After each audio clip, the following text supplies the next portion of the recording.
In this lecture, we studied about p-block elements. So our topic is carbon family. This is also known as group 14 elements or group 4A elements. ठीक है, इस lecture के अंदर हम देखेंगे carbon family के अंदर कौन कौन से एलिमेंट प्रेजेंट है, ठीक है, पीरियोडिक टेबल के अंदर किस ग्रुप में प्रेजेंट है, इनके अंदर कौन से पीरियड किस पीरियड के अंदर प्रेजेंट है, ठीक है, इनकी प्रॉपर्टीज क्या है, फिजिकल और केमिकल, इनकी यूजेस क्या क्या है, ठीक है, इनके एलोट्रोप्स कौन से हैं, ये सारी चीजें इस लेक्चर के अंदर डिस्कस करेंगे। तो फर्स्टली जो है इसके लिए हम सबसे पहले पीरियोडिक टेबल देखते हैं। देन सी अब पीरियोडिक टेबल के अंदर डिफरेंट जो है फैमिलीज हैं, डिफरेंट ग्रुप्स प्रेजेंट है, ठीक है, बोरॉन फैमिली है, नाइट्रोजन है, ऑक्सीजन है, फ्लोरीन है, नोबल गैसेस है, ठीक है, डिफरेंट फैमिलीज प्रेजेंट है। Now we see the periodic table, ठीक है, पीरियोडिक टेबल के अंदर डिफरेंट फैमिलीज को हम नेक्स्ट अपने फर्दर लेक्चर्स के अंदर कमिंग लेक्चर्स के अंदर हम सारी फैमिलीज को डिस्कस करेंगे, लेकिन आज के लेक्चर में हम जस्ट कार्बन फैमिली को डिस्कस करते हैं। तो इसमें आपको जैसे नेम से पता चल रहा है कार्बन फैमिली के अंदर एक तो कार्बन एलिमेंट प्रेजेंट है, इसके अलावा कौन कौन से एलिमेंट प्रेजेंट है, कार्बन है, सिलिकॉन है, जर्मेनियम है, टिन है और लेड है। 5 एलिमेंट प्रेजेंट होते हैं कार्बन फैमिली के अंदर। जो कार्बन है वो किस पीरियड से बिलोंग कर रहा है, सेकंड पीरियड से बिलोंग कर रहा है, सिलिकॉन थर्ड पीरियड से बिलोंग कर रहा है, जर्मेनियम फोर्थ पीरियड से बिलोंग कर रहा है, टिन फिफ्थ पीरियड से बिलोंग कर रहा है और last one lead is belong to the sixth period. अब इनको सेपरेटली इनका ओवरव्यू देखते हैं हम लाइक दिस। अब कार्बन ग्रुप है, कार्बन जो है सबसे टॉप पे प्रेजेंट है, कार्बन का जो एटॉमिक साइज है वो 6 होता है, ठीक है, सिलिकॉन का एटॉमिक साइज 14 होता है, जर्मेनियम का 32 होता है, टिन का 50 होता है, लेड का 82 होता है, राइट।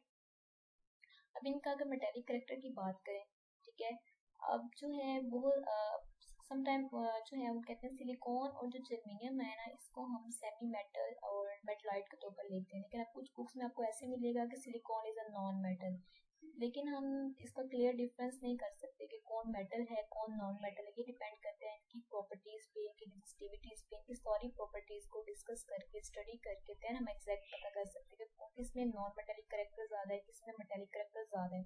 तो हम एज अपने आसानी के लिए हम जो हम देखते हैं कि कहते हैं carbon is a non metal, silicon और जर्मेनियम इज आर मेटलॉइड्स और टिन और लेड दोज आर मेटल्स, ठीक है।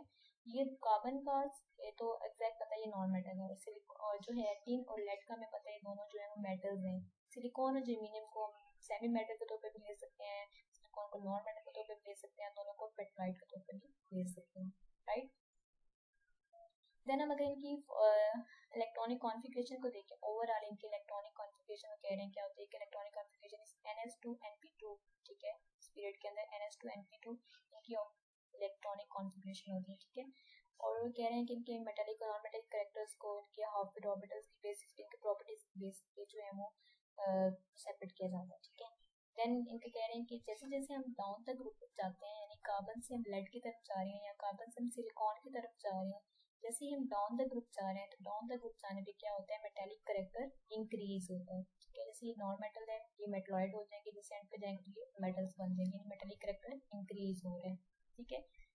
देन वो कह रहे हैं कि जो हैवियर मेटल्स हैं, ठीक है, हैवियर एलिमेंट्स हैं, उनकी जो ऑक्सीडेशन स्टेट होती है वो क्या होती है, +2 और +4 होती है, लाइक दिस लेड है और ये दोनों हैवियर हैं, एंड पे प्रेजेंट है, लास्ट पे डाउन द ग्रुप कह रहे हैं मेटालिक कैरेक्टर इंक्रीज हो रहे हैं, यानी आप फॉर एग्जांपल आप कहते हैं कि ये दोनों जो हैवी मेटल्स हैं, इट मींस हैवी एलिमेंट्स हैं, तो इनका जो ऑक्सीडेशन स्टेट होगी वो क्या होगी, +4 और +2 होगी, ठीक है।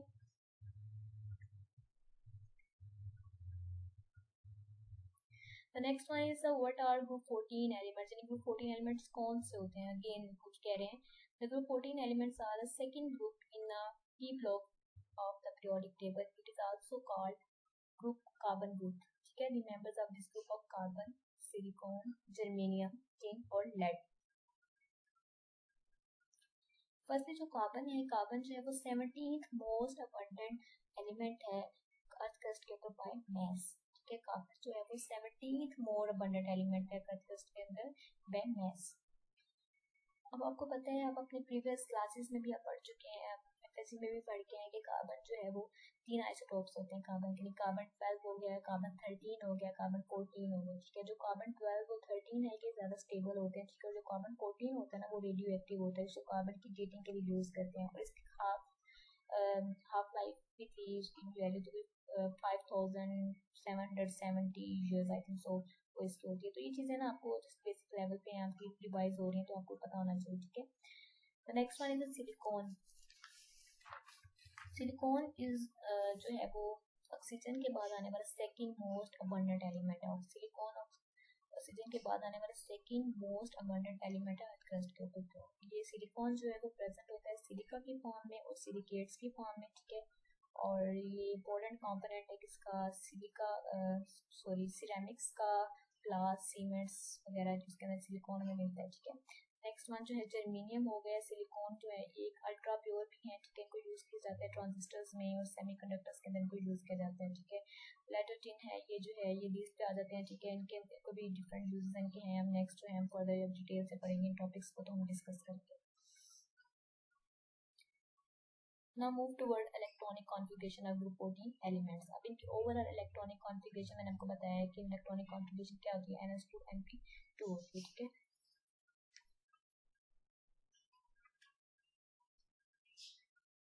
अब क्या होता है कि जब सिंपल, अब मैंने आपको स्टार्ट में बताया था कार्बन किस पीरियड से बिलोंग कर रहा है, सेकंड पीरियड से बिलोंग कर रहा है और इसका एटॉमिक नंबर जो है वो 6 होता है, ठीक है। अब इसकी इलेक्ट्रॉनिक कॉन्फ़िगरेशन क्या होती है, हीलियम 2s2 2p2, इसको 1s2 2s2 2p2 भी लिख सकते हैं, या हीलियम 2s2 2p2 भी लिख सकते हैं, सेपरेटली भी लिख सकते हैं, कंबाइन करके लिख सकते हैं, ठीक है।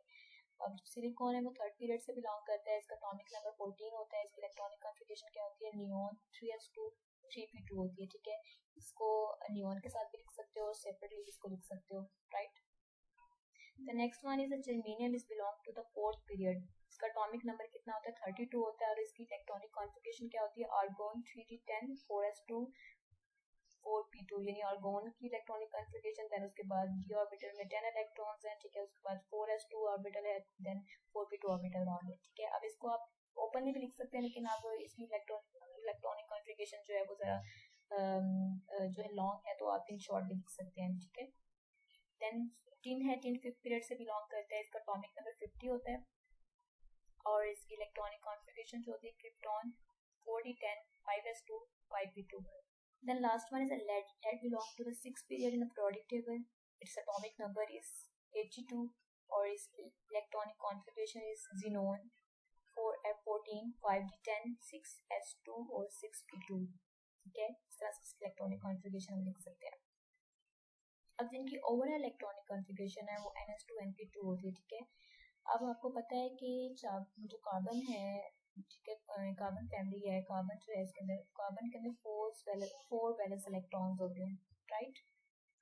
तो अगर इसके पास 4 इलेक्ट्रॉन्स हैं, इसके वैलेंस इलेक्ट्रॉन, तो इसको अपना ऑक्टेट कंप्लीट करने के लिए 4 और चाहिए होंगे, या फिर एग्जैक्टली इसको जो पिछले 4 हैं वो छोड़ने पड़ेंगे, तो 4 न्यू गेन करने के। तो इस तरह से कार्बन को न्यू 4 इलेक्ट्रॉन गेन करना मुश्किल हो जाएगा, क्योंकि टू मच क्राउडिंग हो जाएगी। 1 इलेक्ट्रॉन तो गेन करना समझ में आता है, 2 इलेक्ट्रॉन गेन करना समझ में आता है, 4 इलेक्ट्रॉन गेन करना है तो ये वेरी अनस्टेबल है। तो ना ही कार्बन जो है वो इलेक्ट्रॉन गेन करता है, ना ही लूज करता है, ये इलेक्ट्रॉन की शेयरिंग करता है, राइट। यानी कार्बन फैमिली के अंदर जो है वो कोवेलेंट बॉन्डिंग होती है, ठीक है। शेयरिंग जो होती है इसमें मैक्सिमम होती है, ठीक है। आयनिक रेयर बनते हैं, यानी कोवेलेंट जो बॉन्ड्स होते हैं, कोवेलेंट बॉन्ड ज्यादा बनते हैं, जो आयनिक होते हैं वो कम बनते हैं। अब इनकी इलेक्ट्रॉनिक कॉन्फ़िगरेशन NS2 NP2 होती है, ठीक है। तो 4 हैं इनके पास। अगर अंदर के जो 2 इलेक्ट्रॉन्स हैं, S2 के जो हैं, ठीक है, इलेक्ट्रॉन्स, वो अगर बॉन्डिंग में पार्टिसिपेट ना करें, ठीक है, तो क्या हो जाएगा कि जो 2 इलेक्ट्रॉन्स हैं तो उसकी वजह से इसकी ऑक्सीडेशन स्टेट +2 हो जाएगी, that is called inert pair effect. पिछले लेक्चर्स में मैंने आपको बताया था, जो पिछले सेकंड लेक्चर हम सेकंड चैप्टर जब हम डिस्कस कर रहे थे मिड टर्म का जो आपका कोर्स था, उसके अंदर भी मैंने इनर्ट पेयर इफेक्ट का जो आपको कॉन्सेप्ट बताया था। तो उसी को देखते हुए कहते हैं कि हाँ, अगर हम जो है जो बॉन्डिंग में 2 इलेक्ट्रॉन अगर हैं इसके NS2 के, अगर वो बॉन्डिंग में पार्टिसिपेट नहीं करेंगे, then it's is inert pair effect. तो जैसे जैसे हम कह रहे हैं डाउन द ग्रुप जा रहे हैं, यानी कार्बन से हम सिलिकॉन की तरफ जा रहे हैं, लेड की तरफ जा रहे हैं, डाउन द ग्रुप जाएंगे तो क्या होगा, एक तो मेटालिक कैरेक्टर इंक्रीज होगा, दूसरा क्या होगा, इनर्ट पेयर इफेक्ट जो है वो भी इंक्रीज होगा, वो भी ज्यादा हो जाएगा, ठीक है। क्यों, क्योंकि इलेक्ट्रॉन जो है वो बॉन्डिंग में पार्टिसिपेट नहीं कर रहे, किस वजह से नहीं कर रहे, इनर्ट पेयर इफेक्ट की वजह से, ठीक है। Then the next one is oxidation state and inert pair effect of group 14 elements, ठीक है। oxidation state और inert pair effect का मैंने आपको पहले भी बताया है, ठीक है। oxidation state कैसे हैं, कहते हैं कि the general oxidation state exhibited by the group of 14 elements are +4 or +2. As we go down the group, the tendency to form 2 electrons increases. This is due to inert pair effect. This effect is exhibited by p block elements. This can be explained using the inert pair effects It is a non-participation of s orbitals during bonding due to the poor shielding of intervening electrons. For elements like tin or lead, d or f orbitals are filled with electrons. Since the shielding ability of d or f orbitals are very poor, the nuclear charge that sweeps through the attracts the s orbital closer to the nucleus. This makes the s orbital reluctant to bond. Thereby, only the p electron involved in bonding. Therefore, Pb4 positive is very good oxidizing agent. Simple अगर हम इनके oxidation state की बात करें तो जो कार्बन है उसकी ऑक्सीडेशन स्टेट अगर हम देखते हैं, कार्बन की जो ऑक्सीडेशन स्टेट होती है वो +4 होती है, +2 होती है और -4 होती है। ठीक है, इसी तरह सिलिकॉन को देखते हैं उसकी +4 होती है, -4 होती है। जर्मेनियम को देखें उसकी +4 -4 होती है। टिन को देखें उसकी +2 +4 होती है। लेड को देखें उसकी भी +2 +4 होती है। ठीक है, तो अगर जो कहते हैं जो अब ये जो मेटल्स हैं ये दोनों, इनकी तो प्लस पॉजिटिव में आई, इन दोनों की नेगेटिव में आई। ठीक है, तो जो मेटल्स हैं, अब जो मेटल्स हैं उनकी ऑक्सीडेशन स्टेट पॉजिटिव में आती है, यानी +2 +4 में आती है। क्यों? क्योंकि मेटल्स होते हैं उनके लिए नेगेटिव ऑक्सीडेशन स्टेट शो करना जो है वो कोई लॉजिक नहीं बनता। ठीक है, लेकिन जो नॉन मेटल्स हैं, ठीक है, और मेटलॉइड्स हैं, ये नेगेटिव ऑक्सीडेशन स्टेट शो करते हैं। ठीक है, क्योंकि मेटल्स होती हैं उनके अंदर इलेक्ट्रॉन गेन करने की कोई एबिलिटी नहीं होती, वो इलेक्ट्रॉन लूज करने की टेंडेंसी ज़्यादा होती है, तो जिस वजह से वो पॉजिटिव ऑक्सीडेशन स्टेट शो करते हैं। जैसे डाउन द ग्रुप जाएंगे तो इनर्ट वेव इफेक्ट ज़्यादा हो जाएगा, तो इनर्ट वेव इफेक्ट ज़्यादा होगा तो उनकी स्टेबिलिटी भी ज़्यादा होगी। तो जो सबसे लीस्ट होंगे, सबसे ज़्यादा हैवियर एलिमेंट्स होंगे, उनकी ऑक्सीडेशन स्टेट जो होती है वो +2 होती है और +4 होती है। ठीक है, यानी जैसे लेड हो गया और टिन हो गया, इनकी +2 +4 होती है क्योंकि हैवियर एलिमेंट्स हैं। जैसे डाउन द ग्रुप जा रहे हैं तो इट मींस इनका नेट पे इफेक्ट ज़्यादा हो रहा है, इनकी स्टेबिलिटी भी ज़्यादा हो रही है, तो इनकी ऑक्सीडेशन स्टेट भी स्टेबल है। ठीक है, +2 की फॉर्म में। देन एक और चीज़ है, कहते हैं कि जो कोजान रूल जो है वो ये कहता है कि जो कंपाउंड्स हैं जिनकी ऑक्सीडेशन स्टेट यानी लेड है या टिन हो गया +4 है, तो वो जनरली कोवेलेंट इन नेचर होंगे, यानी इनके अंदर कोवेलेंसी मैक्सिमम होगी, यानी कार्बन की 4 होती है। यानी कोजान रूल ये कहता है, कोजान रूल ये कहता है कि जिनकी हायर ऑक्सीडेशन स्टेट होगी उनकी पोलराइजिंग पावर भी ज़्यादा होती है, तो इट मीन्स इनके अंदर कोवेलेंट कैरेक्टर भी ज़्यादा होगा। तो ऐसे कंपाउंड जिनकी ऑक्सीडेशन स्टेट +4 होती है शो करते हैं, तो these are generally covalent in nature. ठीक है, जिनके अंदर कोवेलेंसी मैक्सिमम होती है। ठीक है, क्योंकि कार्बन की वैलेंसी 4 होती है, तो क्योंकि इसका ऑक्टेट, ये कार्बन जो होता है अपना ऑक्टेट एक्सीड नहीं कर सकता क्योंकि 4 बॉन्ड बनाएगा कार्बन। क्योंकि कार्बन के अंदर क्या होता है कि इसके अंदर एम्प्टी डी ऑर्बिटल्स नहीं होते। ठीक है, ये बात हम आगे भी डिस्कस करेंगे जब इस वैलेंसी की बात करेंगे। कार्बन के अंदर जो है एम्प्टी डी ऑर्बिटल्स नहीं होते, जिसकी वजह से क्या करेंगे कार्बन 4 बॉन्ड बनाता है। लेकिन जो सिलिकॉन हो गया, जर्मेनियम हो गया, लेड हो गया, इनके अंदर क्या ये 6 बॉन्ड बनाते हैं। ठीक है, इनके डी ऑर्बिटल वैकेंट होता है, जिसकी वजह से क्या होता है कि इनके अंदर जो है वो इजीली जो है इनकी वैलेंसी जो है 6 है। ठीक है, कार्बन की जो है 4 बॉन्ड बनाता है और उसके अपने ऑक्टेट को एक्सीड नहीं कर सकता। ठीक है, तो अब इनमें देखते सबसे ज्यादा अब स्टेबल इलेक्ट्रॉनिक कॉन्फ़िगरेशन कितनी होती है, सॉरी जो है ऑक्सीडेशन स्टेट जो है वो +2 और 4 होती है, लेकिन सबसे स्टेबल जो है वो +2 होती है, जिसकी वजह से इनर्ट पेयर इफेक्ट की वजह से। The next one is the physical properties. The first point is abundance. Most abundant is silicon. Even carbon is also a more abundant. Least abundant is germanium. अब मैंने आपको स्टार्ट में बताया था silicon second most abundant है oxygen के बाद plus के ऊपर, और जो कार्बन है वो 17th मोस्ट अबंडेंट एलिमेंट है, और जो है सबसे कम जर्मेनियम लीस्ट अबंडेंट है। ठीक है, the next one is the density. It decrease down the group कि carbon has higher density than silicon due to its diamond form. सबसे ज्यादा जो है वो कह रहे हैं जिससे डाउन द ग्रुप जाएंगे तो मेटालिक कैरेक्टर इंक्रीज होगा, दूसरा क्या होगा इनर्ट पे इफेक्ट ज्यादा होगा, तीसरी वो बात क्या कह रहे हैं डेंसिटी इंक्रीज होगी। कह रहे हैं कार्बन की सबसे ज्यादा डेंसिटी होती है सिलिकॉन की से, क्योंकि कार्बन जो है वो डायमंड बनाता है। ठीक है, अब इनके ऑर्डर बताया गया है इनकी ऑक्सीडेशन स्टेट के अकॉर्डिंगली। ठीक है, सबसे ज्यादा किसकी होती है लेड की, टिन की होती है, उसके बाद किसकी देन कार्बन की, देन सिलिकॉन की। ठीक है, उसके बाद है मेल्टिंग एंड बॉइलिंग पॉइंट को देखते हैं। These they will decrease down the group due to decrease in atomic attraction. Carbon has highest melting and boiling point in entire periodic table. अब वो कह रहे हैं जो कार्बन है उसका मेल्टिंग और बॉइलिंग पॉइंट सबसे ज्यादा हाईएस्ट अपने एलिमेंट्स की निस्बत। वो कह रहे हैं जैसे जैसे डाउन द ग्रुप जाएगी क्या होगा मेल्टिंग और बॉइलिंग पॉइंट डिक्रीज होता जाएगा। डाउन द ग्रुप जाने का फायदा क्या हुआ, एक तो मेटालिक कैरेक्टर ज्यादा हो रहा है, सेकंड इनर्ट पेयर इफेक्ट ज्यादा, थर्ड वन डेंसिटी ज्यादा है, लेकिन जो मेल्टिंग एंड बॉइलिंग पॉइंट है वो डिक्रीज हो रहा है, लेकिन सबसे ज्यादा किसका है, कार्बन का है। अब इसका मेल्टिंग बॉइलिंग पॉइंट का ऑर्डर देखते हैं, कार्बन का सबसे ज्यादा, then silicon, then germanium, then lead, tin. अब वो कह रहे हैं, देन इस तरह बॉइलिंग पॉइंट का भी ऑर्डर बताया हुआ है। अब वो कह रहे हैं सबसे जो लीस्ट मेल्टिंग पॉइंट है वो टिन का है, और सबसे लीस्ट बॉइलिंग पॉइंट इसका है लेड का है। That's it. The next one is atomic radius. Atomic radius increase down the group. Normal increase from carbon to silicon, but slow increase from silicon to onwards. It is due to poor shielding of d electron in germanium and d and f electron in others. Thus, the difference in atomic radii between silicon and germanium is much smaller when compared to that of carbon and silicon. अब कह रहे हैं जिससे down the groups आएंगे क्या होगा कि carbon से सिलिकॉन तक एटॉमिक रेडियस जो है वो नॉर्मली इंक्रीज होगा, लेकिन जैसे सिलिकॉन से नीचे जाते हैं देन क्या होगा कि इनका एटॉमिक रेडियस जो है वो इंक्रीज होना कम हो जाएगा, इसमें स्पीड में इंक्रीज नहीं होगा, स्लो इंक्रीज होगा। देन वो क्यों होता है, क्योंकि पुअर शील्डिंग इफेक्ट की वजह से, ठीक है।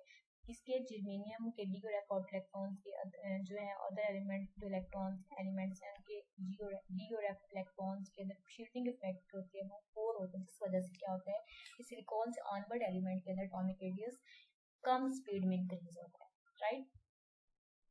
The next point is the ionization potential. The ionization energy value decrease on moving down the group. जैसे हम down the group move करते हैं, हम कह रहे हैं कि ionization energy की वैल्यू क्या होती है, वो डिक्रीज होती है from carbon to lead. Although the decrease does not occur in regular manner. This irregularity in the decrease of these values due to filling up intervening d orbital in case of germanium and tin and f orbital in case of lead, which is not able to screen the valence electron effectively in the elements following them. यानी वो ये चीज़ कह रहे हैं कि जैसे हम down the group जाते हैं तो इसकी आयनाइजेशन पोटेंशियल की जो वैल्यू होती है वो भी कार्बन से सिलिकॉन का डिक्रीज हो जाती है, क्योंकि डिक्रीज जो होती है ये वेरी स्लो होती है। क्यों? क्योंकि इसकी रीज़न क्या है कि इसके अंदर जो filling of intervening d orbitals होते हैं जर्मेनियम टिन के एफ ऑर्बिटल्स के अंदर और लेड के अंदर, वो क्या होते हैं, वो एबल नहीं होते हैं इनको स्क्रीन करना, इनके वैलेंस इलेक्ट्रॉन को इफेक्टिवली वो पॉसिबल नहीं होता, जिस वजह से क्या होता है कि इनका जो आयनाइजेशन पोटेंशियल है वो डिक्रीज होना शुरू हो जाती है, ठीक है। The next one is electronegativity. This decrease normally from carbon to silicon but there operates remain constant. अब वही चीज़ इलेक्ट्रोनेगेटिविटी की वैल्यू में भी यही चीज़ है कि कार्बन इज द मोस्ट, अब आपको पता है कार्बन जो है ज़्यादा इलेक्ट्रोनेगेटिव एलिमेंट है, ठीक है, ग्रुप के अंदर। तो जैसे जैसे हम डाउन द ग्रुप जाएंगे तो इलेक्ट्रोनेगेटिविटी की वैल्यू डिक्रीज होना चाहिए। क्यों डिक्रीज होगी? क्योंकि एटॉमिक नंबर इंक्रीज हो रहे हैं, ठीक है। तो कार्बन का 6 है, सिलिकॉन का ज़्यादा हो जाएगा, उसको उससे ज़्यादा, तो जैसे डाउन द ग्रुप जाएंगे एटॉमिक नंबर इंक्रीज होगा तो ऑब्वियसली आयनाइजेशन एनर्जी और इलेक्ट्रोनेगेटिविटी की वैल्यू जो है वो डिक्रीज हो जाएगी। क्यों? क्योंकि ये डिक्रीज एक रेगुलर मैनर में नहीं होता, ठीक है। ये भी किस वजह से होता है, फिलिंग ऑफ डी ऑर्बिटल्स की वजह से होता है। In case of germanium tin और लेड के अंदर जो ऑर्बिटल्स होते हैं इनमें फिलिंग ऑफ डी ऑर्बिटल की वजह से ये जो सारी जो है प्रॉब्लम्स क्रिएट हो गई, इस वजह से क्या होगा, electronegativity down the group decrease हो जाएगी, राइट। लेकिन जो कार्बन है वो ज़्यादा इलेक्ट्रोनेगेटिव एलिमेंट है। The next one is metallic character. ये भी हम पहले डिस्कस कर चुके हैं, decrease from carbon to lead. यानी जैसे जैसे हम डाउन द ग्रुप मूव कर रहे हैं क्या होगा, मेटालिक कैरेक्टर इंक्रीज हो जाएगा। यानी कार्बन और सिलिकॉन में कह रहे हैं हम नॉन मेटल है, मैंने आपको कहा था कि कुछ बुक्स में आपको मिलेगा सिलिकॉन नॉन मेटल है, कुछ में कहेंगे मेटलॉइड्स। तो कार्बन तो आपको एग्जैक्ट पता नॉन मेटल्स हैं और टिन और लेड का भी पता ही मेटल्स हैं, लेकिन जो सिलिकॉन और जर्मेनियम ये दोनों मेटलॉइड के तौर पर भी यूज होते हैं, सिलिकॉन नॉन मेटल भी कह सकते हैं या इसको सेमी मेटल के तौर पर भी यूज किया जा सकता है। इसकी प्रॉपर्टीज पे और रेसिस्टिविटीज पे डिपेंड करता है। Because of gradual increase in metallic character, 4A group is best suitable for study of porosity properties. तो कह रहे हैं कि metallic character की वजह से जो 14 एलिमेंट्स है वो ज़्यादा उसको प्रोडक्ट टेबल के अंदर जो है वो उसकी स्टडी जो है वो ज़्यादा सुटेबल होती है, ठीक है। The next one oxidation state, इसका पहले भी डिस्कस कर चुके हैं लेकिन फिर अगेन हम इसको देख लेते हैं। Common oxidation state is +4, tin and lead is 2 oxidation state. Positive 2 is more common and more stable than 4 due to inert pair effect. वही चीज़ कह रहे हैं कि जो ऑक्सीडेशन स्टेट है इनके अंदर क्या इशू है, तो जो ऑक्सीडेशन स्टेट है वो मैंने आपको बताया था +2 ऑक्सीडेशन स्टेट है involving any p orbital become increasing importantly with increase atomic size. तो जो 2s इलेक्ट्रॉन्स होते हैं वो रिटेन होते हैं तो इनर्ट पेयर इफेक्ट की वजह से, ठीक है। तो कार्बन जो नॉन स्टेबल जो होते हैं कार्बन टू सिलिकॉन, इनकी इलेक्ट्रॉन इनकी जो होती है ऑक्सीडेशन से +2 है। अनकॉमन जो होते हैं वो जर्मेनियम हो गया, कॉमनली फाउंड होते हैं टिन और लेड वगैरह, इनकी स्टेबल होती है इलेक्ट्रॉनिक कॉन्फ़िगरेशन, ठीक है। तो लेड और जो है वो टिन, उनकी इलेक्ट्रॉनिक कॉन्फ़िगरेशन +2 +4 थी, लेकिन वो +4 +2 में वो कह रहे हैं 2 ज़्यादा स्टेबल है, क्यों? क्योंकि इनर्ट पे इफेक्ट की वजह से। Then valency, common valency of carbon is 4, maximum valency of carbon is also 4 due to absence of vacant orbital. Silicon and other elements can exhibit a maximum valency of 6 due to its presence of vacant orbitals. वही चीज की carbon की valency 4 होती है, ये अपने octet को exceed नहीं कर सकता क्योंकि इसके अंदर वैकेंट ऑर्बिटल्स होते हैं, ये 4 बॉन्ड्स ही बनाता है। लेकिन जो सिलिकॉन और अदर एलिमेंट 6 बॉन्ड बनाते हैं क्योंकि अंदर वैकेंट ऑर्बिटल्स होते हैं, right. The next one is catenation. The ability to form long chain or ring by atom of an element is called catenation. Catenation ability is decreased due to the decrease in the bond energy. Thus, carbon is the highest catenation than other elements in the periodic table. वो कह रहे हैं carbon जो है strong tendency होती है form catenation की। The self linkage of an element to form chain और ring is called catenation. Higher bond energy of carbon carbon single bond is exactly वो 347 किलो जूल पर मोल होती है, ठीक है। तो कार्बन जो है कह रहे हैं मैक्सिमम एनर्जी शो करते हैं, मैक्सिमम चेन फॉर्मेशन करता है, चेन बनाता है, तो इसकी कैटेनेशन एबिलिटी ज्यादा होती है as compare to silicon. Silicon less tendency होती है to form catenation. Other element के अंदर भी कैटेनेशन की एबिलिटी जो है वो कम होती है, ठीक है। और कैटेनेशन एबिलिटी कह रहे हैं डिक्रीज होती है, किस वजह से? बॉन्ड एनर्जी के डिक्रीज होने की वजह से, right. The next one is a comparison of carbon and silicon similarities. अब कार्बन और सिलिकॉन के अंदर जो जो similarities है उनको देखते हैं, कौन कौन सी चीजें इनके अंदर सिमिलर हैं। First one, both are non metals, ठीक है। Both are abundant in nature, जैसे कि ज़्यादा abundant है वो सेकंड एलिमेंट है, ये 17th abundant एलिमेंट है, ठीक है। बोथ एग्जिट टेट्रावैलेंसी, इन दोनों की 4 टेट्रावैलेंसी को एग्जिट करते हैं, ठीक है। Both exit common oxidation state +4 होती है इनके अंदर। बोथ हैव एग्जिट एलोट्रोपी, दोनों के एलोट्रोप्स होते हैं, ठीक है। Both will form many similar compound, दोनों जो है बहुत सिमिलर कंपाउंड्स बनाते हैं। नेक्स्ट हम देखते हैं कार्बन एंड सिलिकॉन के अंदर कौन से ऑक्साइड्स बन रहे हैं, हैलाइड्स कौन से बन रहे हैं, हाइड्राइड्स कौन से बन रहे हैं, ऑक्सी एसिड कौन से बन रहे हैं, इनकी सिमिलैरिटीज है। फिर इनको हम डिफरेंस देखेंगे, इनके दरमियान डिफरेंस क्या है। Firstly carbon form carbon dioxide, silicon form silicon dioxide. Halide कौन से बनाता है? Carbon CCl4। सिलिकॉन के हैलाइड्स कौन से हैं? SiCl4। Carbon form hydrides CH4, C2H6, C3H8 etcetera. और सिलिकॉन क्या बनाते हैं? SiH4, Si2H6, Si3H8 etcetera. Carbon के ऑक्सी एसिड कौन कौन से हैं? H2CO3 carbonic acid, COOH2 oxalic acid. और सिलिकॉन के ऑक्सी एसिड कौन से हैं? H2SiO3 silicic acid and H2Si2O4 silico oxalic acid. तो ये डिफरेंट ऑक्सी एसिड इनके नेम से ये चीजें ये बनाते हैं। The next one is the difference. Carbon and silicon have different कैसे हैं? सबसे पहले तो इनकी इलेक्ट्रॉनिक कॉन्फ़िगरेशन डिफरेंट होती है, राइट। अब इनके पॉइंट्स देख लेते हैं कौन कौन से हैं। Carbon is present in living beings, silicon is present in minerals, rocks, etc. Carbon is hard, silicon is soft. Carbon is high melting point, silicon is low melting point. Carbon catenation ability is maximum, silicon catenation ability is limited, ये इसकी कम होती है। Carbon is maximum valence is 4, silicon maximum valence is 6. Carbon electrons की वजह से carbon good conductor होता है, silicon electrons are bad conductors. सबसे पहले इनके डिफरेंस क्या है कि इनके इलेक्ट्रॉनिक कॉन्फ़िगरेशन में डिफरेंस है, यानी 2 इलेक्ट्रॉन्स, यानी कार्बन के अंदर ये है, इसके अंदर 2s2 होते हैं, p में 6 होते हैं और 8 इलेक्ट्रॉन्स होते हैं सिलिकॉन के अंदर, ये इसके अंदर डिफरेंस है।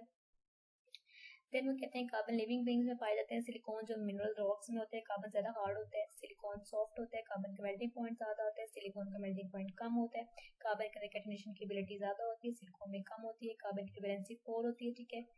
और जो सिलिकॉन की वैलेंसी 6 होती है। कार्बन के एलोट्रोप्स, कुछ इलेक्ट्रोप्स की वजह से जो होते हैं वो ज्यादा कंडक्टर होते हैं, गुड कंडक्टर्स होते हैं, लेकिन सिलिकॉन के वो बैड कंडक्टर्स होते हैं, right. Next one, differences in their compounds oxides. अब इनके ऑक्साइड्स के दरमियान डिफरेंस देखते हैं। Carbon form carbon dioxide is a gas, silicon form silicon dioxide is a solid. The next one, carbon dioxide exists as monomer and only weak van der Waals forces exist. Silicon dioxide is a solid. Silicon dioxide has a giant polymeric structure. Carbon bond to 2 oxygen double bond. और silicon dioxide is bonded to 4 oxygen by single bond. Carbon is soluble in water, silicon is soluble in water. यानी carbon dioxide जो है वो gas है और जो silicon dioxide हमने बनाई वो सॉलिड है, ठीक है। सेकंड में कह रहे हैं कि कार्बन डाइऑक्साइड जब मोनोमर के फॉर्म में एग्जिस्ट करते हैं वे बॉन्ड फोर्सेस वीक होती हैं, और जो सिलिकॉन डाइऑक्साइड होती है ये सॉलिड के फॉर्म में होती है, ये जाइंट पॉलीमेरिक स्ट्रक्चर बनाते हैं। जो कार्बन होते हैं वो ऑक्सीजन के साथ 2 डबल बॉन्ड बनाते हैं, और जो 2 ऑक्सीजन के साथ डबल बॉन्ड के साथ अटैच होता है जो सिलिकॉन होता है वो 4 ऑक्सीजन के साथ सिंगल बॉन्ड के फॉर्म में अटैच होता है। लास्ट पॉइंट कहते हैं कार्बन डाइऑक्साइड वाटर के अंदर सॉल्युबल होती है, लेकिन जो सिलिकॉन डाइऑक्साइड होती है वो वाटर के अंदर इनसॉल्युबल होती है।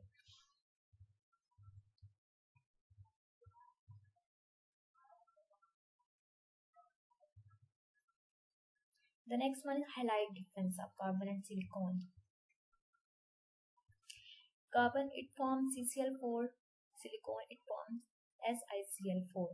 Carbon does not contain vacant d orbital in its valence shell. It cannot extend its valency beyond 4. Silicon contains vacant d orbital and its valence shell. It can exhibit a valency of 6. CCl4 is saturated.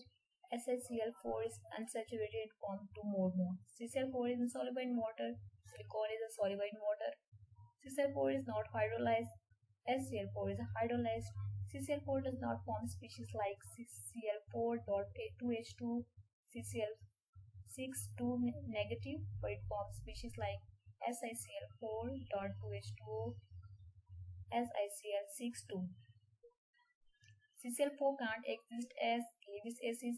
SiCl4 can exist as Lewis acid. अब इनके halides के difference क्या है कि different बताए हुए हैं कि CCl4 बनाते हैं वो SCl4 बनाते हैं। अच्छा, और कार्बन जो होते हैं वो इसकी वेकेंट डी ऑर्बिटल नहीं होते, इसकी वजह से इनकी वैलेंसी 4 होती है। जो सिलिकॉन के अंदर वेकेंट डी ऑर्बिटल होते हैं इनकी वैलेंसी 6 होती है। कार्बन सैचुरेटेड होता है, सिलिकॉन अनसैचुरेटेड होता है, मोर टू बॉन्ड पे बनाते हैं। वो कह रहे हैं CCl4 का वाटर के अंदर इनसॉल्युबल होता है, लेकिन वाटर के अंदर जो सिलिकॉन है वो सॉल्युबल है। CCl4 को हाइड्रोलाइज नहीं कर सकते। SiCl4 को हाइड्रोलाइज कर सकते हैं। ये डिफरेंट स्पीशीज बनाता है और ये नहीं बनाता, ठीक है। अब CCl4 जो होते हैं वो लीविस एसिड के तौर पे एक्ट नहीं करते, लेकिन SiCl4 कह रहे हैं लीविस एसिड के तौर पे एक्ट करते हैं। ये इसके हाइलाइट के फॉर्म में इसके डिफरेंसेस हैं, तो इसमें सब कुछ याद कर सकते हैं, आपको पता होना चाहिए क्या कैसी प्रॉपर्टीज हैं, ठीक है।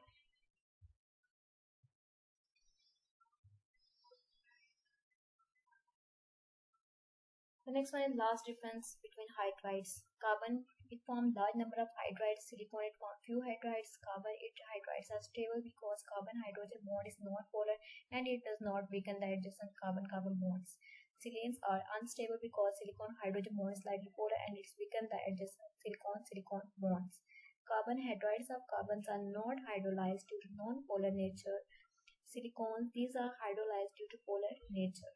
Carbon are weak reducing agents, silicons are strong reducing agents. अब इनके क्या डिफरेंसेस हैं कि कार्बन जो है वो लार्ज नंबर ऑफ हाइड्राइड्स बनाता है, सिलिकॉन कुछ हाइड्राइड्स बनाता है, few.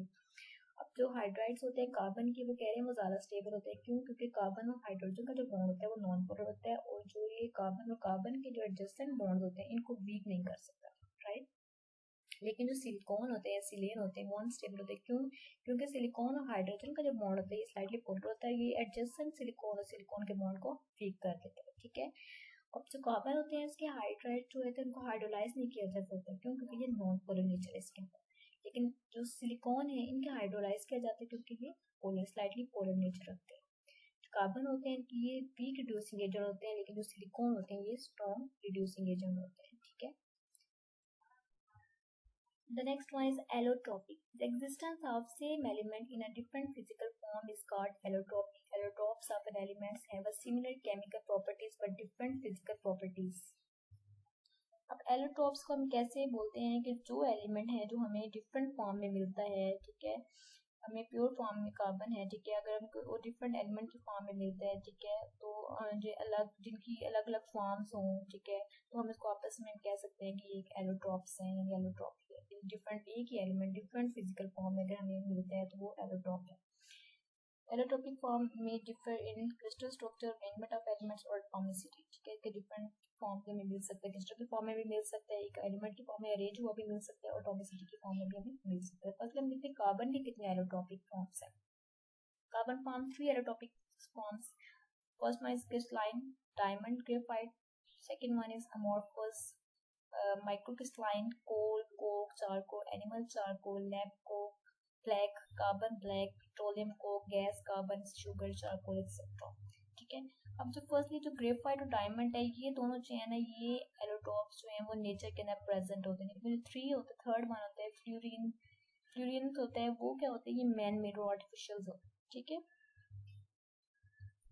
first allotropes of carbon is diamond. Diamonds are measured in carats. 1 carat is equal to 0.2 gram equal to 200 mg. In India, Kohinoor and pit diamonds are available. Kohinoor is 186 carats and pit is 136.25 carats. Heaviest non-diamond in the world is Cullinan. It has 3026 carats in South Africa. ठीक है, अब diamond की बात करते हैं कि diamond कहते हैं इसको किस तरह मेजर कर सकते हैं कैरेट की फॉर्म में। अब 1 कैरेट किसके इक्वल होता है 200 mg के। ठीक है, लेकिन कह रहे हैं कि इंडिया और जो है उसके अंदर कोहिनूर और पिट डायमंड प्रेजेंट है। ठीक है, अवेलेबल है वो किस फॉर्म में, कोहिनूर जो है वो 186 कैरेट्स की फॉर्म में और जो पिट है वो 136.25 कैरेट्स की फॉर्म में। लेकिन वो कह रहे हैं हैवीएस्ट डायमंड है वर्ल्ड के अंदर क्यूलिन है। वो क्यूलिन कहाँ पे है, वो साउथ अफ्रीका में है। वो कितनी कैरेट है 3026 कैरेट की फॉर्म में प्रेजेंट है। राइट, अब इसकी प्रॉपर्टीज को डिस्कस कर लेते हैं। Diamond is the hardest non substance. It glitters because its refractive index is high, that is 2.45. It has high melting point than any other element, that is 4200 Kelvin. Diamond are insulators and bad conductor of electricity. It is transparent to light and X-rays. It is insoluble in any solvent. It is the purest crystalline form of carbon. It is inert form of carbon. It is stable up to 1500 degrees centigrade. On heating in vacuum above 1500 degrees centigrade, it changes into graphite. अब वो कह रहे हैं कि carbon जो है, अब जो डायमंड है वो हार्डेस्ट नेचर है, हार्डेस्ट जो है वो नेचुरल सब्सटेंस है जिसके अंदर प्योर कार्बन प्रेजेंट होता है। अब कार्बन की कनेक्टिविटी इसमें किस तरह से होती है, ठीक है, एक लंबी चेन बनेगी कार्बन की, तो हम इस तरह कार्बन एटम को इसमें अरेंज कर सकते हैं। अब इसकी प्रॉपर्टीज में क्या कहते हैं, एक तो हार्डेस्ट है, दूसरे वो कह रहे हैं कि रिफ्रैक्टिव इंडेक्स कितना है 2.45 है, इसका मेल्टिंग पॉइंट हाईएस्ट होता है। ठीक है, इसके अंदर ये डायमंड जो होते हैं इंसुलेटर होते हैं, कंडक्टर नहीं होते, बैड इलेक्ट्रिसिटी के बैड कंडक्टर्स होते हैं। ठीक है, इसके अलावा जो है इसका जो ट्रांसपेरेंट इसकी अपीयरेंस होती है, इसका कलर ट्रांसपेरेंट होता है। ठीक है, ये एनी किसी भी सॉल्वेंट के अंदर इंसॉल्युबल होता है। ठीक है, प्योर क्रिस्टलाइन फॉर्म कार्बन की होती है, inert form of carbon present होती है। इसको ये स्टेबल होता है 1500 डिग्री सेंटीग्रेड पर, लेकिन अगर इसको हीट किया जाए वैक्यूम के अंदर तो क्या हो जाएगा, ग्रेफाइट में चेंज हो जाएगा। Right, the next one is diamond structure. In diamond, carbon is sp3 hybridized. Each carbon is tetrahedral bond to form other carbon by strong sigma bond. Carbon-carbon bond length is 1.54. In-odd carbon-carbon bond angle is 109 degree. It is three-dimensional giant polymeric substance. It is the hardest with the highest melting point because of its polymeric structure. It is bad conductor as all the four valence electrons are utilized in bonding and number of electrons. अब इसके अगर हम structure की बात करें, पीछे हमने इसका स्ट्रक्चर देखते हैं कार्बन के साथ। कार्बन की कनेक्टिविटी इसमें इस तरह से होती है कि यानी एक लंबी चेन बनेगी कार्बन की, और है कार्बन जो है एक कार्बन 4 अदर कार्बन के साथ अटैच है, कनेक्ट है। ठीक है, उसमें बोलेंगे कि इसके अंदर कार्बन की हाइब्रिडाइजेशन क्या होगी, sp3 होगी, यानी कार्बन की बॉन्ड लेंथ कितनी होती है 1.54 पिकोमीटर इनऑर्ड होती है। ठीक है, डायमंड के केस में हम कार्बन की एक लंबी चेन चलेगी, तो इसमें कार्बन ये एक बड़ा मॉलिक्यूल बनाते हैं, जाइंट मॉलिक्यूल बनाते हैं जिसे हम कहते हैं। ठीक है, ये प्योर 3 डायमेंशनल नेटवर्क पाया जाता है इसके अंदर कार्बन के अंदर। ठीक है, तो 3 डायमेंशनल कोवैलेंट नेटवर्क जिसको हम कहते हैं। और अगर हम किसी भी ईच कार्बन को अगर हम इसको हटाना चाहिए कार्बन को, तो इसको बहुत मुश्किल होगा। ठीक है, और अगर हम इसको हीट करना चाहें, इसको मेल्ट करना चाहें कार्बन को, तो ये भी बहुत डिफिकल्ट हो जाएगा।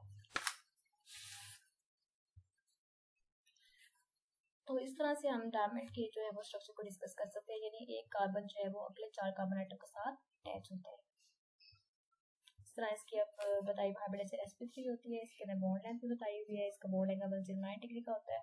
3 डायमेंशनल नेटवर्क कोवैलेंट जो है स्ट्रक्चर होता है इसका। ठीक है, और ये बैड कंडक्टर होता है इलेक्ट्रिसिटी के अंदर 4 इलेक्ट्रोड होते हैं, वैलेंस शेल के अंदर वो चारों जो है वो बॉन्डिंग में यूटिलाइज हो जाते हैं, ठीक है।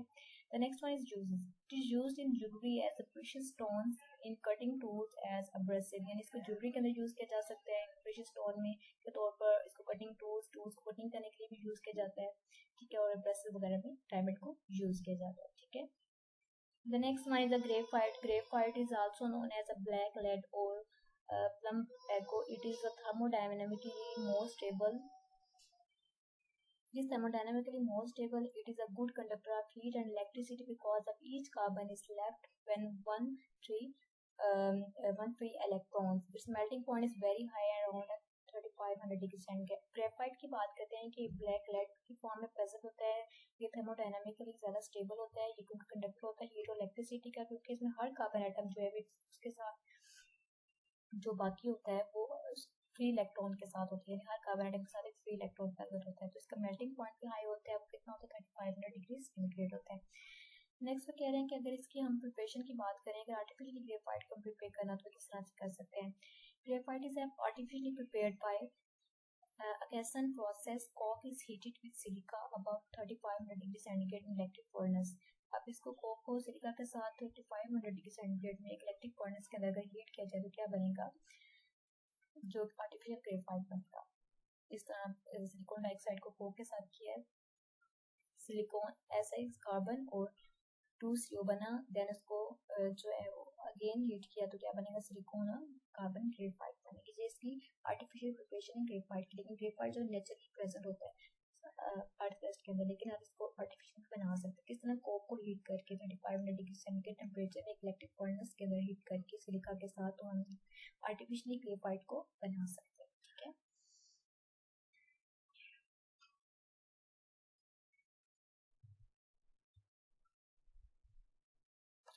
अगर हम ग्रेफाइट की जो है वो स्ट्रक्चर की बात करें तो उसका स्ट्रक्चर किस तरह से होता है। और वैसे आपको पता है ग्रेफाइट एक सॉफ्ट फॉर्म में होता है, सॉफ्ट होता है और इसकी डेंसिटी जो होती है वो डायमंड से कम होती है, क्योंकि इसकी सॉफ्ट अपीयरेंस होता है, ठीक है, और थर्मोडायनामिकली ये ज़्यादा स्टेबल होता है डायमंड से, ठीक है। तो स्ट्रक्चर देखते हैं। Carbon is sp2 hybridized. Each carbon is bonded to 3 other carbon by strong sigma bonds. The fourth valence electrons of all carbon atom together will form a delocalized pi electron cloud, which is responsible for the conducting nature of graphite. Graphite consists of hexagonal ring. It has layer-like structure. The layers are bound by van der Waals forces. The distance between the layers is 3.35 inord. Carbon-carbon bond length is 1.42 inord, or high melting point of graphite is due to its two-dimensional polymeric structure. Carbon-carbon bond angle is 120 degree. The soft and slippery nature of graphite is due to layer lattice structure. अब graphite को जो हम कहते हैं कि इसका structure किस तरह से होता है। ग्रेफाइट का स्ट्रक्चर जो इस तरह से होता है कि हम जिस बेसिक हम एक बेंजीन रिंग बनाते हैं, ठीक है, इसी तरीके से हम इसके काफ़ी सारे रिंग्स को कनेक्ट करेंगे। इससे ऐसे कनेक्शन में ये रिंग बन रही है जिस तरह कि हेक्सागोनल प्लेनर रिंग हो। तो कार्बन को अगर हम देखें तो ईच कार्बन जो है वो कनेक्ट होता है 3 कार्बन के साथ, यानी एक कार्बन आगे 3 कार्बन एटम के साथ कनेक्ट है। तो हम बोलेंगे कि हम इसके अंदर जो है वो हम एक इसकी हाइब्रिडाइजेशन क्या होती है, sp2 होती है, और जो होता है हेक्सागोनल जो रिंग होती है, रिंग के दरमियान में जो फोर्स होती है वो बहुत ज़्यादा वीक होती है। तो वीक फोर्स की वजह से जो मैंने फोर्स होती है वो बहुत ज़्यादा वीक होती है। वो कौन सी फोर्स होती है, van der Waals फोर्स होती है, ठीक है। तो van der Waals force week होगी तो इनकी जो लेयर्स होगी वो एक दूसरे के ऊपर स्लाइड कर जाएगी, ठीक है। इसके स्ट्रक्चर में वही चीज़ इसका वही मैं अगेन बता देती हूँ कि बेंजीन रिंग की तरह का स्ट्रक्चर होता है ग्रेफाइट का, ठीक है। इसके अंदर हेक्सागोनल प्लेनर रिंग बनते हैं, ठीक है, हर रिंग दूसरे रिंग के साथ अटैच होता है, एक कार्बन 3 कार्बन के साथ अटैच होते हैं। इसके अंदर sp2 हाइब्रिडाइजेशन होती है, ठीक है। इसके अंदर रिंग्स के दरमियान एक फोर्स होती है, इलेक्ट्रोस्टैटिक फोर्स ऑफ अट्रैक्शन होती है, यानी इनके दरमियान van der Waals फोर्स होती है वो बहुत ज़्यादा वीक होती हैं। ये फोर्स की अगर हम इसको थोड़ा सा मूव करेंगे, थोड़ी सी फोर्स लगाएंगे तो ये फोर्स क्या हो जाएंगी, ये जो लेयर्स हो जाएंगी एक दूसरे के ऊपर स्लाइड कर देंगे। जब ये लेयर स्लाइड करती हैं तो एक दूसरे के ऊपर, तो हम इस ग्रेफाइट को जो है लुब्रिकेंट के तौर पर भी यूज़ कर सकते हैं। और इसके ऊपर जो है अब इसके मैंने डिस्टेंस बताया वो कितना होता है 3.35 इनॉट होता है, और बॉन्ड लेंथ कितनी होती है कार्बन की 4 इन आउट होती है, इनके high melting in boiling points होते हैं, ठीक है, और इनका बॉन्ड निकल होता है 120 का होता है, और इनकी सॉफ्ट होते हैं स्लिपरी नेचर किस वजह से होती है, ये लैटिस की वजह से, यानी कि वीक इलेक्ट्रोस्टैटिक फोर्स होती है, weak van der Waals force होती हैं, और जब इनको फोर्स लगाएंगे तो इनकी जो लेयर्स के दरमियान जो आपस में जो लेयर्स होते हैं उसको स्लाइड कर जाते हैं, ठीक है।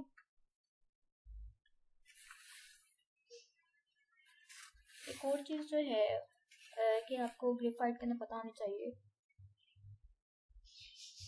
कि जो ग्रेफाइट है वो थर्मोडायनामिकली तो पता है आपको स्टेबल है डायमंड की निस्बत, और इसकी जो HF एंथैल्पी है ग्रेफाइट की वो 0 होती है। अब ग्रेफाइट जो होते हैं और डायमंड होते हैं वो क्या होते हैं कि इक्विलिब्रियम स्टेट में होते हैं दोनों, और डायमंड के अंदर जो होती है इनकी क्या होती है, डेल्टा एच की वैल्यू माइनस में होती है, लेकिन ग्रेफाइट की फॉर्म में इनमें क्या है, इनकी वैल्यू होती है डेल्टा एच की प्लस फॉर्म में होती है। इसका मतलब ये है कि टेम्परेचर जब बढ़ाएंगे तो डायमंड बनेगा, ठीक है, लेकिन अगर हम टेम्परेचर नहीं देंगे तो ग्रेफाइट बन सकता है। इनको पीछे भी बताया था, अगर डायमंड को जब हीट करते हैं तो ये ग्रेफाइट बन सकता है। तो हम बोलते हैं कि graphite is a more stable then diamond. तो किस हिसाब से होता है, थर्मोडायनामिकली ज़्यादा स्टेबल होता है देन डायमंड। तो ऐसा होता है कि जो एलिमेंट सबसे ज़्यादा स्टेबल होता है उसके लिए हम HF एंथैल्पी की वैल्यू जो है वो 0 मान लेते हैं। The next one is uses of graphite. Graphite is use in lead pencils, lead pencils में यूज होते हैं जो आप लोग बचपन से यूज करते आ रहे हैं, उसके अंदर ग्रेफाइट यूज हो रही है, ग्रेफाइट और clay as a dry lubricant. जहाँ पे बहुत ज़्यादा हाई टेम्परेचर होता है जिन मशीन्स के अंदर, वहाँ पे हम क्या करते हैं, ग्रेफाइट का पाउडर को डाल देते हैं, तो मशीन के जो पार्ट्स के बीच में जो फ्रिक्शन होती है ना, ये उसको मिनिमाइज करती है, ठीक है। तो we can say that you can use it as a dry lubricant as layer can slide each other. क्योंकि यूज करते हैं क्योंकि इनकी जो लेयर्स होती हैं वंडरवॉल वीक वंडरवॉल फोर्सेस को एक दूसरे पर स्लाइड कर देती है, इस वजह से हम ग्रेफाइट को एज अ लुब्रिकेंट यूज करते हैं।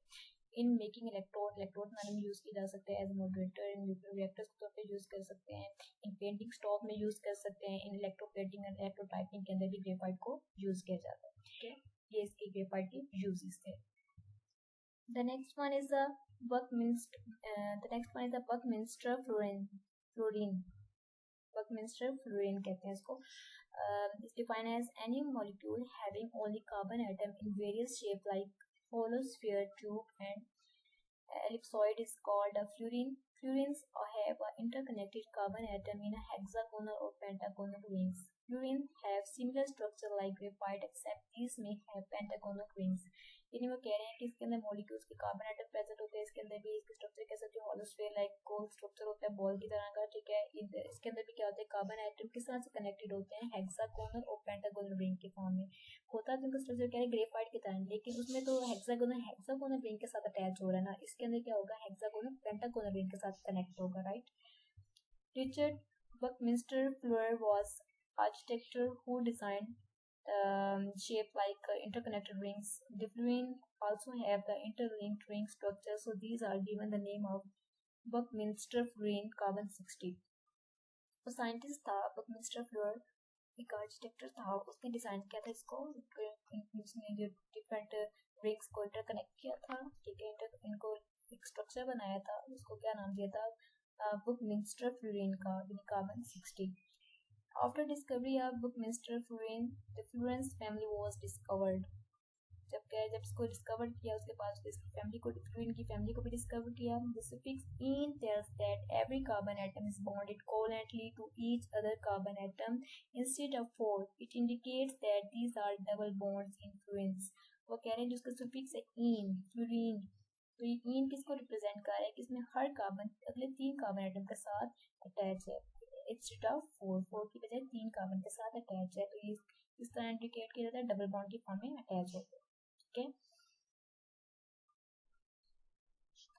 एक और चीज, एक पॉइंट मैंने आपको स्टार्ट में बताया था कि जो फ्लूरीन्स हैं वो क्या है, वो मैन मेड एलोट्रोप्स हैं कार्बन के, ठीक है, बाय इलेक्ट्रिक स्पार्क, ये नेचुरली प्रेजेंट नहीं होते, ठीक है। जो डायमंड और ग्रेफाइट था वो नेचुरली प्रेजेंट थे, लेकिन फ्लूरीन्स हैं ये मैन मेड हैं, आर्टिफिशियल जो एलोट्रोप्स हैं, ये किस तरह बनते हैं, बाय इलेक्ट्रिक स्पार्क। तो बहुत ज़्यादा हीट अप किया जाता है, जब बहुत ज़्यादा टेम्परेचर दिया जाता है कार्बन को, तो यहाँ ग्रेफाइट को या डायमंड, जब हम कार्बन या ग्रेफाइट को हम जलाते हैं तो बहुत ज़्यादा टेम्परेचर देते हैं, देन किसकी फॉर्मेशन होती है, फ्लूरीन्स की, कार्बन 60 लाइक किसकी फॉर्म में होते हैं, सॉकर बॉल की फॉर्म में, यानी फुटबॉल की जैसा होता है ये, like this soccer ball यानी फुटबॉल की तरह होता है, इट्स मोर सिमेट्रिकल कंपाउंड, इसको बिकी बॉल भी कह सकते हैं, बकमिंस्टर फ्लूरीन भी कह सकते हैं, ठीक है। इसके अंदर क्या होता है कि इसमें जब ग्रेफाइट और डायमंड था उसमें क्या था कि ग्रेफाइट में partial double bonds carbon carbon length होती है, लेकिन जो डायमंड था उसमें carbon carbon bond length single bond होती है। ठीक है, फ्लोरीन के केस में दो टाइप की बॉन्ड लेंथ होती है, एक तो सिंगल होती है, दूसरी कौन सी होती है पार्शियल डबल बॉन्ड जो होती है वो बॉन्ड लेंथ होती है कार्बन की। तो इस केस में कहते हैं कि ये इसका स्ट्रक्चर बिकी बॉल या फुटबॉल की तरह होता है। ठीक है, Buckminster Fullerene carbon 60. Carbon 60 is a molecule having 60 carbon atoms. These atoms are arranged in a cage-like structure of carbon 60. In carbon 60, each carbon atom is covalently bonded to three neighboring carbon atoms, hence it has sp2 hybridization.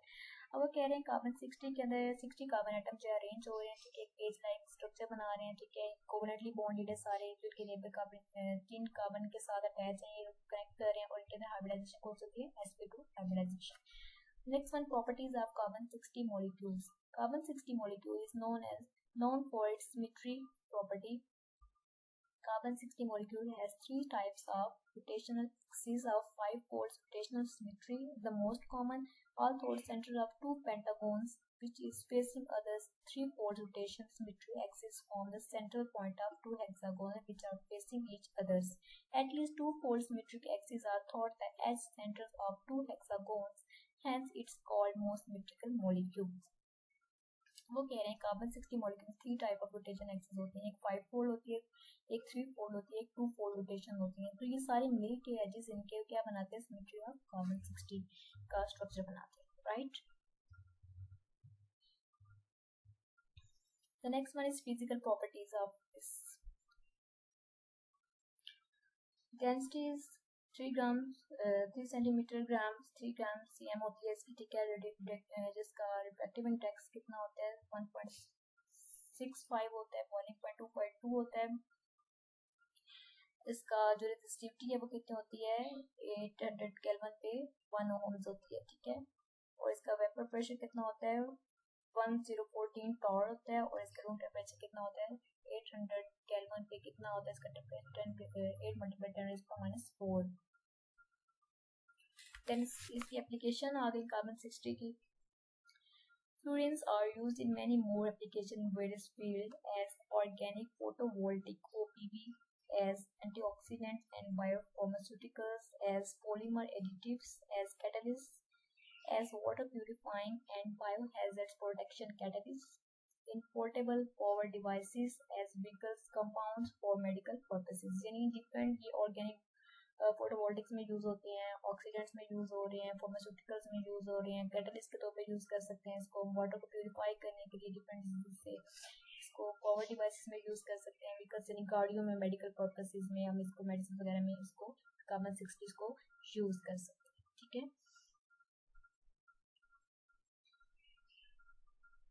The next one is the types of fluorine. Fluorine was discovered in 1985. After that, various types of fluorine was discovered with basis of structural variation. First one is a buckyball cluster. The most common is buckyball is carbon 60, but carbon 20 is the smallest member in buckyball cluster. buckyball cluster में क्या होता है, वैसे तो ये carbon 60 होता है, लेकिन जो कम मेंबर्स होते हैं, स्मॉलेस्ट मेंबर्स में होते हैं कार्बन 20 होता है, ठीक है। नैनो ट्यूब्स का बताया हुआ है, nano tubes have very small dimensions. These are hollow inside like a tube with a single or multiple boundaries. Nanotubes are mostly used in electronic industries, ठीक है। Next one is a megatube. Megatubes have a large diameter as compared to monotubes. These have walls of various size. Megatubes are mainly used for transportation of different size molecules. लेकिन इसका diameter तो सबसे ज़्यादा होता है, इसके अंदर different size के जो वेरियस वॉल्स प्रेजेंट होती हैं और ये ट्रांसपोर्टेशन वगैरह में यूज किया जाता है इसको। Next one is polymers. Polymers are found under high temperature and high pressure. These can have different structures like dimensional chain, 2-dimensional, 3-dimensional shapes बनाती है polymers. Next one, last one is a nano onions. Nano onions are spherical in shape. We have a multiple carbon layered structure with a picky ball core between the layers. Nano onions are utilized as good lubricant. ये कह रहे nano onions का spherical गोल structure होता है, multiple carbon की bond की layers होती है इसके अंदर, और क्या होते हैं कि लुब्रिकेंट के तौर पर यूज होते हैं, गुड लुब्रिकेंट के तौर पर यूज कर सकते हैं इसको। Then the next one is the physical and chemical properties of carbon. अब कार्बन पे आ जाओ। पहले हम एलोट्रोपी के साथ कार्बन को डिस्कस करते हैं। Different allotropes of carbon have nearly same reactivity. The atmosphere, the amorphous form of carbon is more reactive due to the increase of surface area. If carbon react with oxygen to form carbon dioxide, जब carbon को oxygen के साथ हम reaction करवाते हैं carbon dioxide बनता है, then फिर कार्बन को हम वेपर के साथ सल्फर के साथ रिएक्ट करवाते हैं, क्या बनाते हैं CS2 बनाते हैं. Then carbon react with oxidising acids like HNO3 and give acidic oxide. जब HNO3 के साथ इसको रिएक्ट करते हैं, हीट प्रोवाइड किया जाता है, देन कार्बन डाइऑक्साइड बनाते हैं और NO प्लस वाटर, यानी इसमें क्या बनाता है कि एसिडिक ऑक्साइड बनाता है. The next hot H2SO4 yield carbon dioxide and H2SO4 is reduced to SO2. यानी कार्बन डाइऑक्साइड को जब हम कॉन्सेंट्रेटेड H2SO4 के साथ जब ब्रेक करते हैं, इसको हीट प्रोवाइड करते हैं, देन क्या बनता है कार्बन डाइऑक्साइड बनता है, 2SO2 बनता है और वाटर के दो मॉलिक्यूल जो है वो रिलीज होते हैं. ठीक है.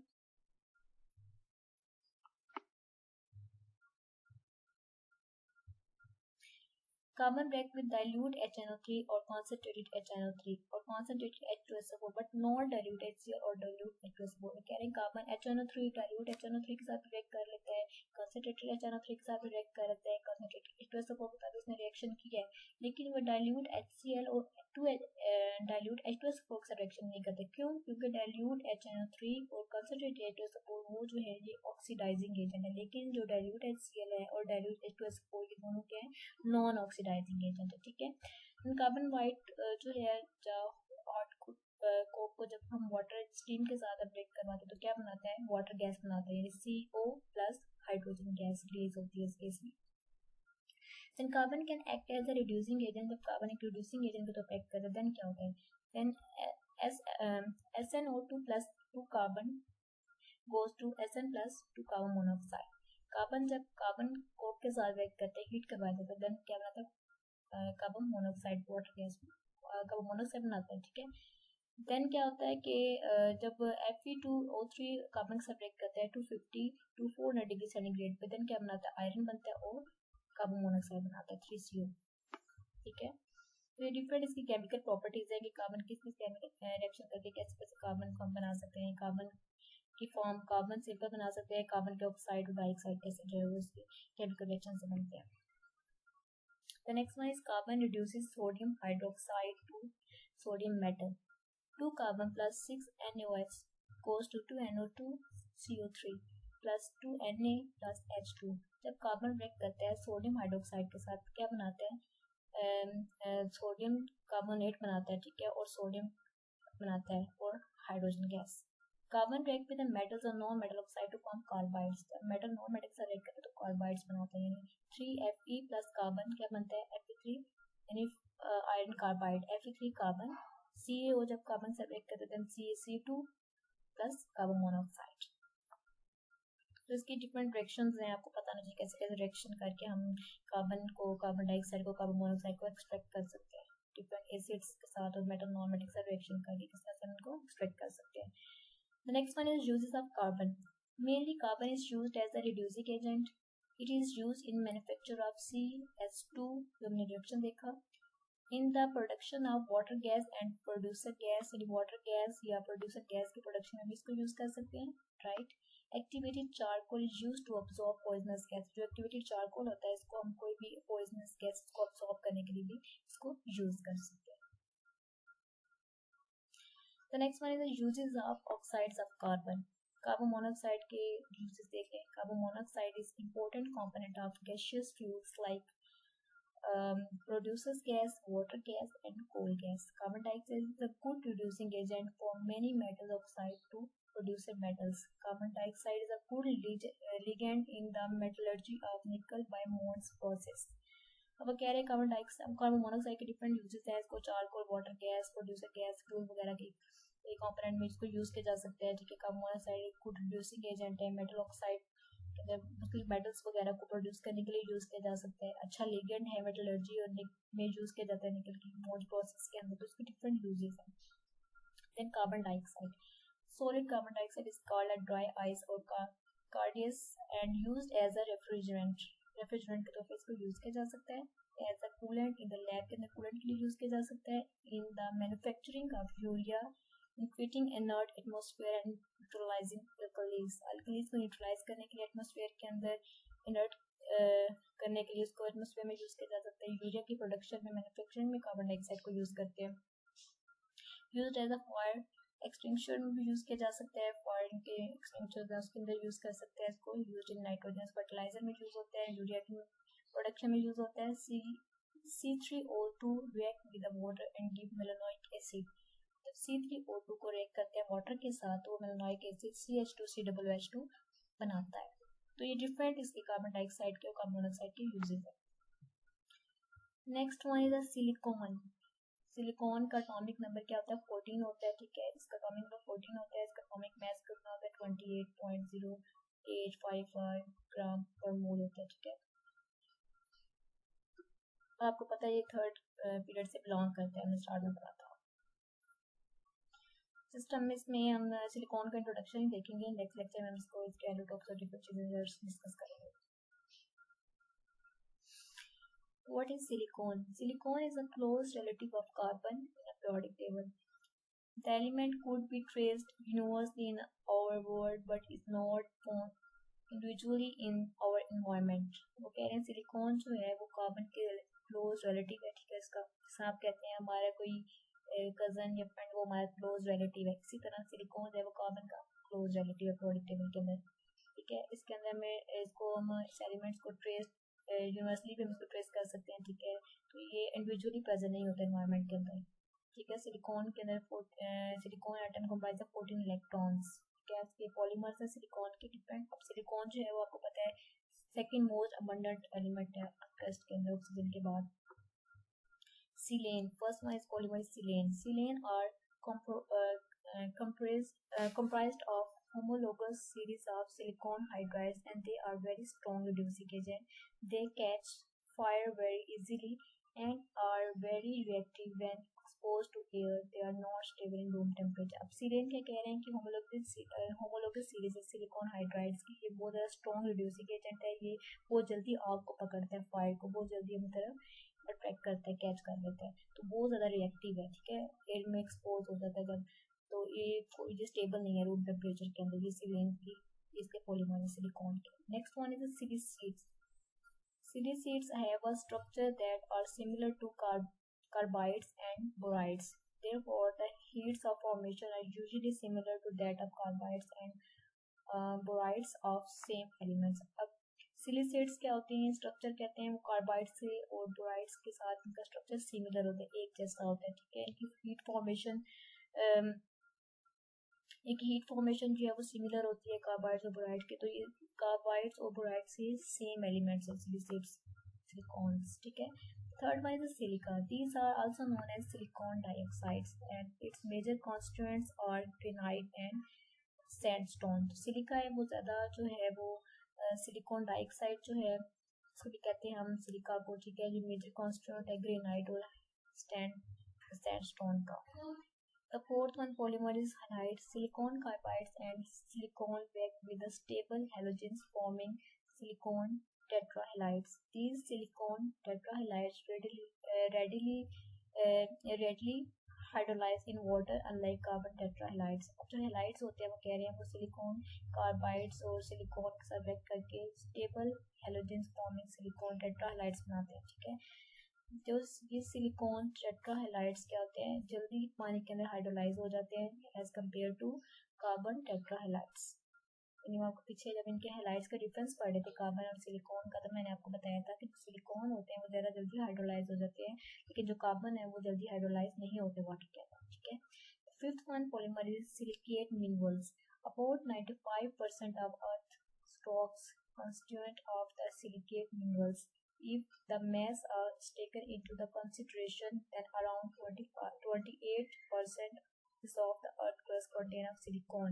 अब 95% तो कह रहे हैं हमारी अर्थ क्रस्ट जो होते हैं उसके अंदर रॉक्स हैं, सिलिकेट मिनरल्स प्रेजेंट होते हैं। इसका मैस जो होता है वो अराउंड 20% अर्थ क्रस्ट के जो होते हैं इसके अंदर, यानी 28% होते हैं अर्थ क्रस्ट होती है, इसके अंदर 28% होती है सिलिकॉन प्रेजेंट होती है, ठीक है। The next one is silicic acid. Increasing the concentration of water result in the formation of hydrate silica gel. ये क्या होता है कि ये वाटर के अंदर इसकी concentration increase कर देता है जब इसके अंदर hydrate silica gel को बनाया जा सकता है। जब बनाया जाता है तो इसके अंदर क्या होती है, वाटर के अंदर concentration इसकी ज़्यादा हो जाती है silicic acid की। The next one is the properties of silicon. Silicon could be found attached to other elements, for instance oxygen. Silicates are the rocks which contain both silicon and oxygen. When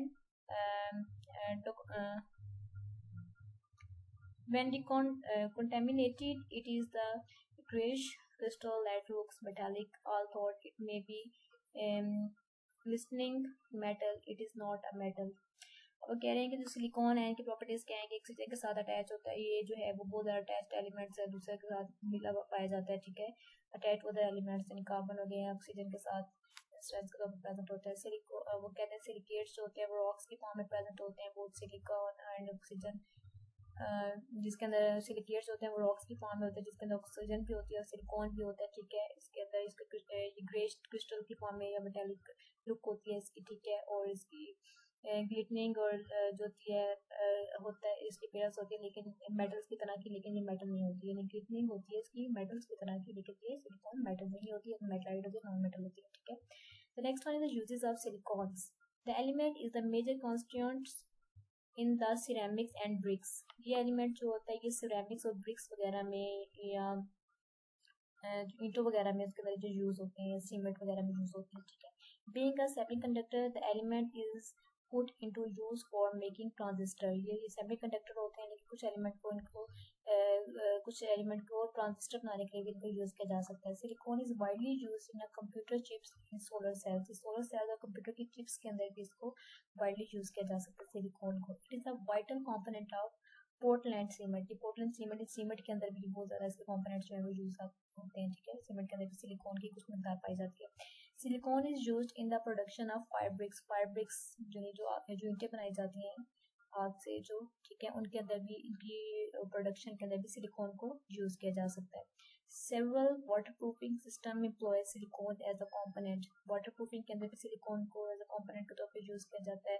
silicon is used in many mould release agents. Moulding components के अंदर भी इसको component को mould करने के लिए, ठीक है, या मोल्ड रिलीज करने के लिए एजेंट के अंदर भी सिलिकॉन को यूज किया जा सकता है।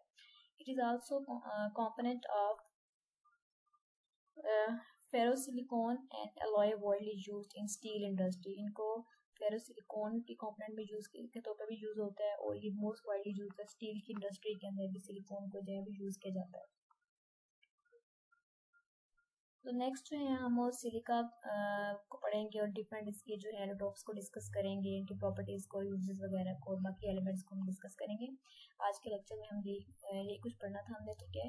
बाकी चीज़ें जो हम नेक्स्ट लेक्चर में डिस्कस करेंगे। ओके, थैंक यू, लव हाफिज़।